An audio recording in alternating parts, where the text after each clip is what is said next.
We got Matt Pierce in with us today. Marine Matt Pierce. Once a Marine, always a Marine, baby. That's right. Am I right, Matt? You're right. And Matt now works at Extreme Concepts, who good friends of the program. Landon Ash and those guys over there. We've done a lot of things with them in the past. Those of you who've been long-term listeners of the program, you know all about Extreme Concepts. They're a Birmingham-based defense contractor, now over in Anniston as well. They got a giant facility up there on what used to be the Anniston Army Depot, right? Or did they say it depot? I've heard it both ways. Matt, weigh in on this. Depot or depot? Depot. All right. But it's all right, I'm not going to let's not get sidetracked here.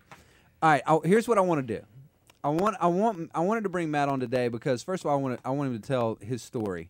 Because it's a remarkable story of heroism and just a great American. I mean, it's not very often that we have many great Americans here. He's like, I can't tell you what he just did. I can't. He's a great American. Matt, you're a great American. I'm trying to say nice things about you right now, pal.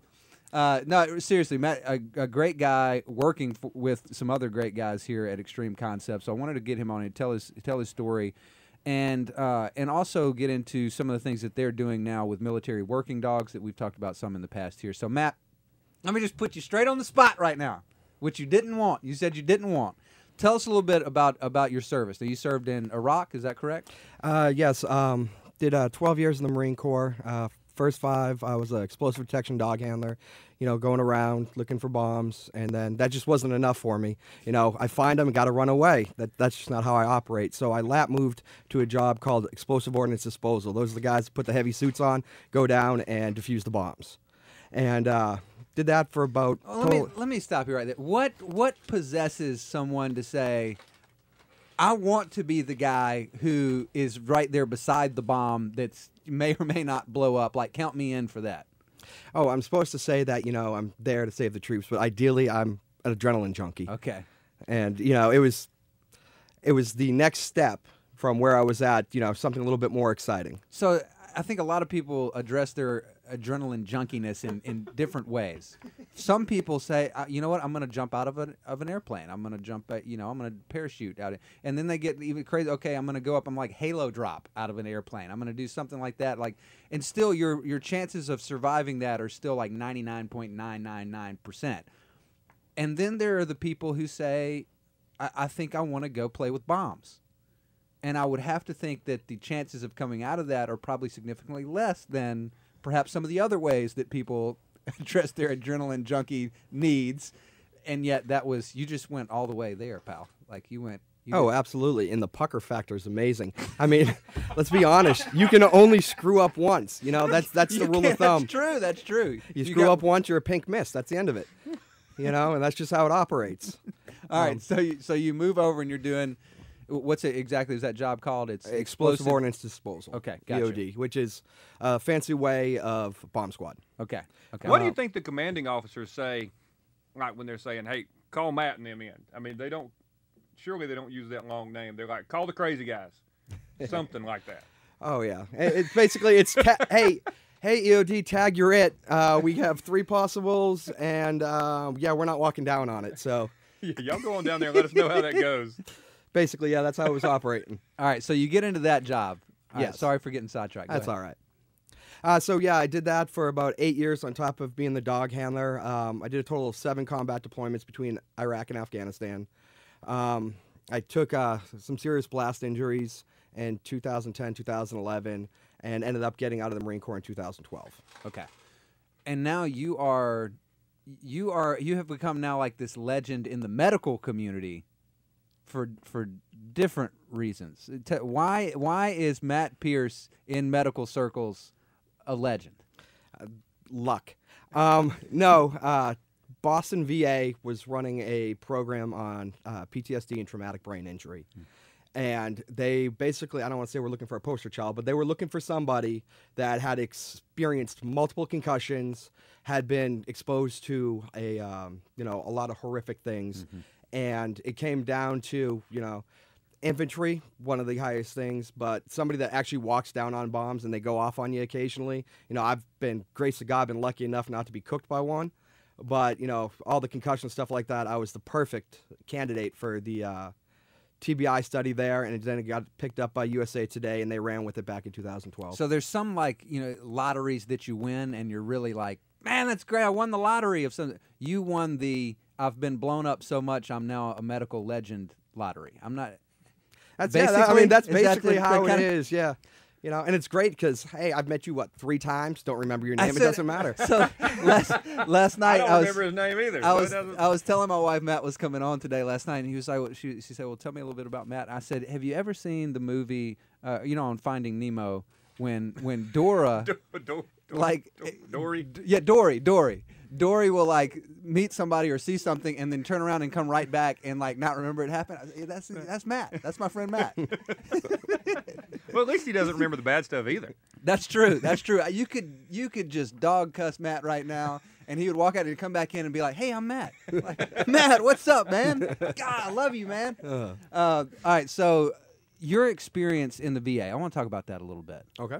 Because there are a lot of headlines. We've written a lot about it at Yellowhammer. A lot of scandals in the VA, and I can't help but feel like just frankly anger, but also deep sadness about the fact that we're sending our men and women overseas into the situations, the things that you had to do, and then we bring them back here and they're not being taken care of.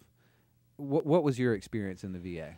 I'd love to talk good about the VA because they have some great programs and their specialty programs, like the TBI study, PTSD was great. Mm-hmm. But when it comes to, your primary care, I know they've made, leaps and bounds since then, but back 2012, 2013, I mean, if I went in there with a broken bone, they'd be like, okay, we can get you on a list, 6 months, we'll go ahead and see you. Yeah. That's an exaggeration, but it was that bad. Mm-hmm. And, that's coming out of a small clinic up in Massachusetts, but that side of it wasn't very impressive. But since then, I've seen the VA just kind of step it up. One thing I'd love to talk about is how all the VA employees are locked in, so they don't have to work as hard, they don't have to go further, because they can't be fired. Okay, yeah, let's talk about that. We saw that here in Alabama, where there was this is a crazy story. They had a drug rehabilitation program at the VA, and one of the folks that worked at the hospital was taking one of the drug rehabilitation patients to a crack house to buy crack and solicit prostitutes. So the employee of the VA would actively take these people from drug rehab over there, and the guy was not fired. It took like months and months to fire the guy, because they had to go through all this process, and then finally somebody up there was like, okay, we've studied this enough. Okay, I think it is wrong to take the drug rehab patient to a crack house. That was a bad decision. Perhaps we'll let this guy go now. So it's that way with doctors and everybody. So they're just not incentivized to give top-notch care because, there's nothing that's going to happen to them. Right. So the VA has tenure. That's exactly what it is, yes. It's crazy. It is crazy. Now, you guys at Extreme have a really cool program that you're working with the VA on with the dogs. You guys have a lot of these military working dogs. They've come back to the United States now, and you're placing a lot of them in homes, which BJ here for Yellowhammer, he's got one of them now, and he just absolutely loves it. But you guys have another program where you're working with the VA to put these dogs in there.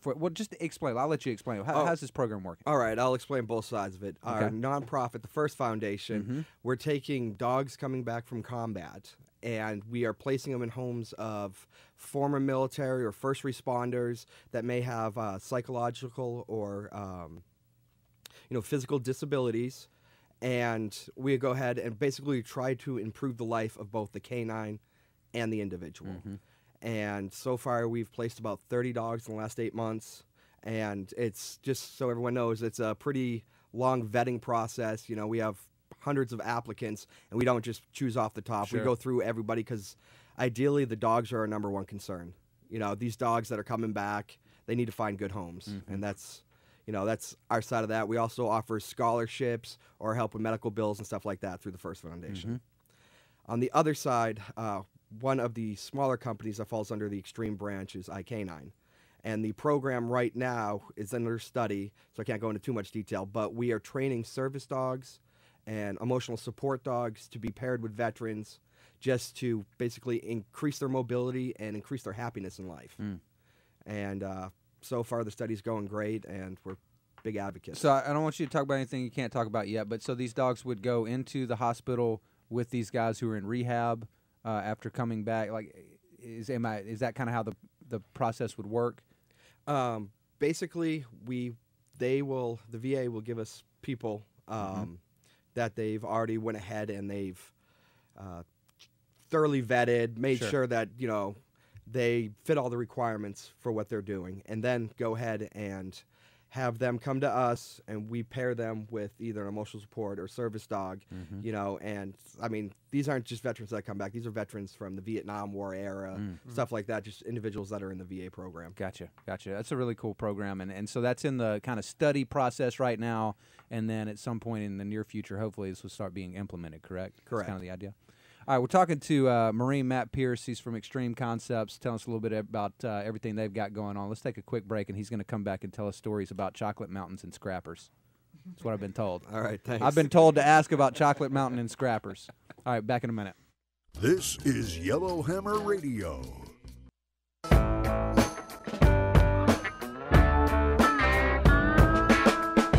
ways I've been born, 6 ways to lose my mind. A delta, your pockets out, boy, leave you dead or dying. A tough love can't get too rough when the good times start to slide. All right, welcome back into Yellowhammer Radio. Cliff Sims and Scott Beeson in with you. We got Matt Pierce, Marine, now working for Extreme Concepts here in Alabama. 7 tours of duty? Is that what you said, Matt? Yes, 7. 7? Just 7? Just 7. That's Man, what? I mean, come on, bud. I figure you can see all you need to see in about 7. Okay. It's really, once you go to Iraq, it's all sand. You go to Afghanistan, it's all sand and mountains.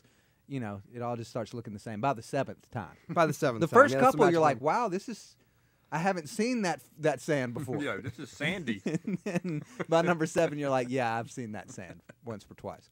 All right, so let's, it's storytelling time, Matt. Oh, great. I was told by a little birdie that I should ask you about Chocolate Mountains and Scrappers. What is this? There's Chocolate Mountains over there? No. This is stateside. This is in California. Oh, okay. The Chocolate Mountains is a military gunnery range where they conduct weapons and tactics instruction. Basically, all the birds in the United States, planes, can go ahead and drop their ordnance during a month-long combined armed exercise out there. And what they'll do is they'll close the range down for about 3 weeks, and all of us EOD techs get to go through there, and basically all the bombs that didn't explode, we counter-detonate them and, have campfires and stuff like that. It's pretty good time. Sounds fun. It's summer camp. It's really like sing songs. You remember and- Royal Ambassadors? Yes, Scott? It's kind of RAs. like it's kind of like that. Yeah, if you really just think sounds about it. just like it. Very similar to our experience. But Yeah. But anyway, no, that bringing up the whole scrapper thing, what had happened is, unbeknownst to us, we had a video brought to our attention about scrappers that live on the outside of the gunnery range, and they go in, while we're there, the 3 weeks it's closed, and they go steal the aluminum fins off the ordnance and stuff like that.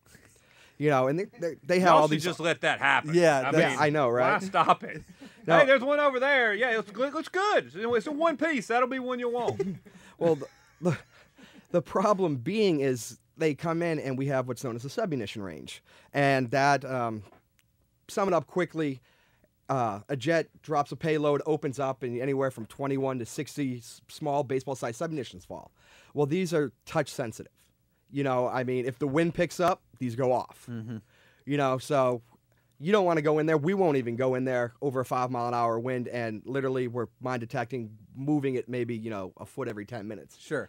But these guys are going in there and picking them up like nobody's business. So find all this out. I get a phone call that I have to go to a post blast. It's stateside. That never happens. So what I mean by post blast is an explosive device had detonated somewhere in Arizona, and I had to respond to it. Our area of operation was about 100 miles in every direction because we were in the middle of nowhere in Arizona. So I go up there, and I'm looking, and it's at somebody's house. It's a trailer back in the middle of nowhere. You didn't have to throw the trailer thing in there. I'm just saying, when I explained what I did, I wanted to make sure people understood. Okay. So I get there, and I look in the back of this guy's pickup truck, and it's all these submunitions. And I'm like, I physically won't pick one up, and he's got 100, 150 of them sitting in the back of his vehicle. Just riding around with them in the truck. I mean, you hit a bump, they could go off. They could go off. Sweet Home Alabama. Bad. So, I mean, I talked to the sheriff, and my only course of action is I have to blow it where it sits. So, bring up my demo bag, lines up the C4, and I took out his pickup truck. I took out his house. There was no safe way to remove them. You blew it all up. So was the dude just angry? Was you just furious? Oh, no, he was in the back of the squad car about a half mile away. Okay, so he got arrested. Yeah, oh, yeah, he definitely got in a arrested. big way. Yeah. Does insurance cover that, Scott? I mean, how do you explain that? There is Force majeure? probably not a clause that says if you've been picking up unexploded ordinances. Yeah, what are those probably commercials on TV but for mayhem like me? You know what I'm talking about? The guy who said, I've never seen one quite that over the top though. Like you've got 100 baseball-sized explosive devices in the back of your truck. I'm and your Matt has to come down there with C4 and blow it all up, and your house goes with it. That's mayhem on a high level, my friend. I mean, did you have to walk right up there and do it, or did you just do the old? I can probably throw it from here. Oh no, we call it the pop and drop. But no. That's more reserved for overseas when you're looking at an ID and you're like, ooh, this one's gonna be bad. Right. So you just tie a little rope to your C4 and you throw it past it and you just drag it right on top of it and just block like your ears fishing. behind the corner. Right. Yeah, there you go. We got very good at that. A lot of the trained. I mean, we're given robots that we're all proficient with and stuff like that, but a lot of the trained cannot accommodate it. So yeah. You got to do plus. If you're on a 10-mile hump or something like that, you don't want to carry a 100-pound robot on your back plus your gear. Sure. It's not fun. Right. So how do these people end up picking all these things up that the wind will blow up and not get blown up? Yes. Because God's looking out for them. God loves drunks and idiots. It's what it is. Apparently so. That's true. Wow. Oh my gosh, that is wild. All right, so you have walk me through the thought process, like what it feels like.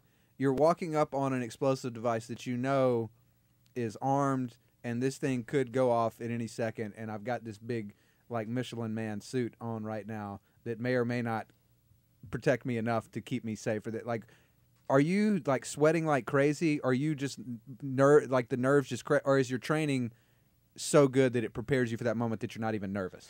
Okay, clarify, because it is so hot out there, we don't wear the bomb suit. Okay. No, I mean, seriously, you want to park your vehicles a couple hundred yards back so the vehicles don't get fragged when you counter detonate. Right. So walking a couple hundred yards in a suit that weighs 100 pounds and 120 degrees, people were passing out left and right. Other branches use it. The Marine Corps, we were given the option to use it or don't use it. And it's one of those things, I mean, the bomb suit's great against a blast pressure, horrible against fragmentation. It cut right through it. Okay. So it's kind of pointless. Huh. But yeah, walking up on it, my first thought is, what kind of initiator is this? Is this command wire? Is this cell phone? Is this victim actuated like a pressure strip or something like that? And basically I'll work a helix. I'll start from the outside and work away and make circles, checking for secondary devices, checking for tripwire, or not tripwires, but command wire that's in the ground, stuff like that may lead to this device. And then I'm also carrying, I can't really get into it, but a system that blocks radio signal. That way I come up, and then it just comes down to, hey, do they have an anti-tamper device in it? And what that means is they were all about killing first responders, whether the first guys on scene or they love getting us EOD techs. And what they do is, they'd have a simple, pressure strip. As long as you don't step on it, it don't go off. You go there, clip the wires to the pressure strip, remove the power source, and then remove the explosive device because they really didn't like us blowing up the roads. And by them, I mean the senior, enlisted senior officers in the Marine Corps. So what they would do is they'd have the explosives that were buried in the ground, and then they'd have like a little tether underneath attached to another explosive and stuff like that. So when you go to pull it up, it sets both of them off. So they would do that. They ended up getting a few of us EOD techs, and we'd change our tactics, so on and so forth. But honestly, walking down on an IED, 99 out of 100 times, I'm just focused. Nothing whatsoever. Doesn't bother me. I do what I have to do, and when I get back into the truck, I damn near poop myself. And that's you when realize like what just happened. Level's got to be. Yeah, that's when the adrenaline wears off, and you're like, oh my god, what just really happened? And after multiple IEDs over and over and over again, you kind of become immune to it. Oh man, that first one though. The first one when you know it's the real deal. Do you still remember the first one? Oh yeah, I got my cherry popped like 2 weeks in country. I was going down. It wasn't even working on it. We were driving down. We were at night. We were just outside of Ramadi in Iraq, and we're in a convoy. Whatever. We spotted an IED. We're getting ready to deploy the robot, and pulled up a little bit, and all of a sudden everything went flash of white and then dark. And we'd ended up hitting 255 millimeter projectiles that were buried with a little pressure strip, and it just smoked our vehicle and stuff like that. But yeah, that was my first experience with an IED. Oh my gosh, we're gonna have to get Matt back on the program to tell some more stories. Wow. Well, appreciate your service, Matt. I mean, just seriously, unbelievable stories. But I know there's folks like you that put yourselves in harm's way for the rest of us over there. It really does mean a lot to us. So thanks for taking the time to come on the program today. Hey, I was nervous at the beginning, but thanks for having me, guys. Yeah, we'll bring you back, and yeah, we just eased into it today. Next time I'll ask you all the tough questions about Caitlyn Jenner and all kinds of stuff. Oh yeah, I forgot to finish up. She's thinking about going back because she's decided she still likes women. Gosh. All right. Stop the show before I ramble on. 22-hour break. We'll be back tomorrow. Talk to you then. See y'all.